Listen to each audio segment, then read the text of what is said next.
What is up, everyone? Welcome back to another video today, and in this video we are doing the 35th installment of Random Model Airports. Today we're going to be doing the Springfield Branson National Airport.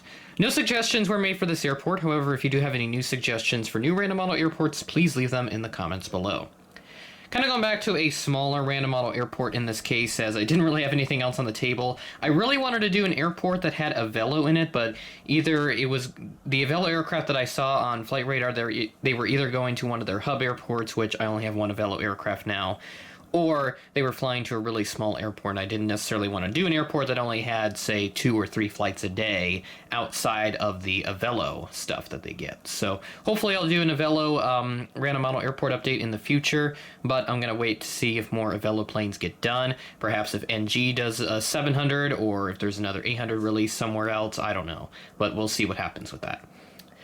Moving on to the history of the Springfield Branson National Airport, it first opened in 1945 as the Springfield Greene County Airport. It was renamed a little bit afterward due to issues with funding. First service to the new airport was on American Airlines, which pulled out in 1963, so they operated the likes of like Convairs and DC-3s, some of those aircraft. Chicago and Southern Airlines came in 1948, and then Ozark also arrived in 1951. The first jets to the city were operated by Ozark, the DC-9, in 1966. The airport was renamed again in 1992 to the Springfield Branson Regional Airport because of the increase in tourism in the Branson area, which is about 50 miles away from the Springfield area. And then again in 2006, it was renamed to what it currently is known as now, the Springfield Branson National Airport. And around this time, the new terminal building broke ground, opened up in 2009, which is the current facility that you see here. I did my best to recreate it, but there's like some little piers that stick out from the where the jet bridges are, so I'll go and pop up a satellite photo on your screen as to what I'm trying to say. I don't really know the best way to recreate that would be without doing some extensive modifications to the existing materials that I already have, so I figured I'd just go for the traditional jet bridge design. So yeah, there isn't much in the way of airlines here.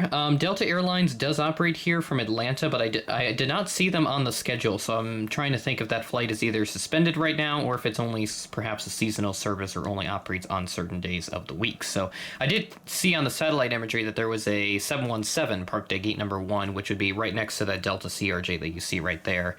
Right at gate number 1 is where the Delta mainline flight would park. Otherwise, there's no other mainline service, but you do have a Legionnaire with the Airbuses, of course, with a whole bunch of destinations. A couple seasonal destinations they have is Destin, Fort Walton Beach, and Houston Hobby. So otherwise, their other destinations are Austin, Las Vegas, Los Angeles, Orlando Sanford, Phoenix Mesa, Punta Gorda, St. Petersburg, Clearwater.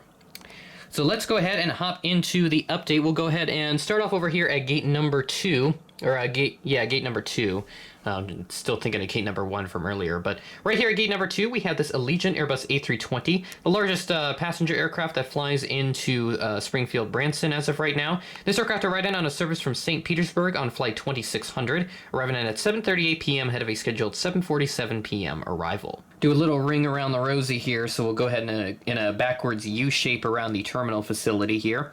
But parked at gate number 6, we have this American Eagle Embraer 175. This aircraft arrived in on a service from Dallas-Fort Worth International, flight 3767. This is an Envoy-operated flight at 3:41 p.m. ahead of a scheduled 3:49 p.m. arrival. Moving on down to gate number 8, we have this American Eagle Embraer 145. This aircraft came in from Chicago O'Hare. This is also an Envoy-operated flight. This is flight 3895, arriving in at 4:58 p.m. delayed from a 4:20 p.m. scheduled arrival time, so a delay of 38 minutes for this aircraft. Parked at gate 9, we had this United Express CRJ-200 in the Evo Blue colors. I did want to put 2 CRJ-200s in here, but unfortunately, there was no Evo Blue CRJ-200 that came into Springfield Branson on Thursday, January 12th, which is the day I'm using for all these flights. But I figured I'd put in a second CRJ in here anyway, so I decided to use an Evo RJ2 for this Chicago SkyWest operated flight, flight 5246. This arrived in at 9:57 p.m. ahead of a scheduled 10:12 p.m. arrival. Parked at gate 7, we have this more realistic United Express CRJ-200 in the Continental Globe livery. This aircraft arrived in on a service from Denver, flight 4689, This is a SkyWest operated flight that arrived in at 12:46 p.m. ahead of a scheduled 12:53 p.m. arrival. Last of the aircraft at the passenger terminal, we had this Delta Connection CRJ 900. This aircraft arrived in on a service from Atlanta, flight 4895. This is an Endeavor Air operated flight, if I can talk. This arrived in at 10:53 a.m. ahead of a scheduled 10:55 a.m. arrival. That is everything we have here at the passenger terminal. We got 2 more cargo planes that I figured I'd throw in because this airport update is going to be pretty short with just 6 planes in total. So I figured I'd add a pair of 757 freighters, which you can see right down here. Go ahead and lower the camera just a little bit so you can see them a little bit better. But this first aircraft here is a FedEx 757-200 freighter. This arrived in from Memphis today on flight 1457, arriving in at 5:14 a.m., delayed from a 5:04 a.m. scheduled arrival time, so a delay of about 10 minutes for this aircraft. And finally, to round out the update, we had this UPS 757-200. This aircraft arrived in from Louisville today, flight 652, touching down at 5:25 a.m., delayed from a 5:04 a.m. scheduled arrival, so both these 757 freighter flights arrive in scheduled arrival at the same time of 5:04 a.m., but this one right here arrived 21 minutes behind schedule. And that'll do it for this random model airport update. A bit short, but again, if you have any suggestions for new airports and perhaps for something that Avelo operates to that would work really well for me, please let me know in the comments. I can't figure out for sure like the frequencies of some of those Avelo routes because there are some flights where they only operate on certain days of the week, and I can only really check my the flight schedule for certain airports, for random model airports on certain days of the week based on how busy I am and if I have any free time over assignments and whatnot.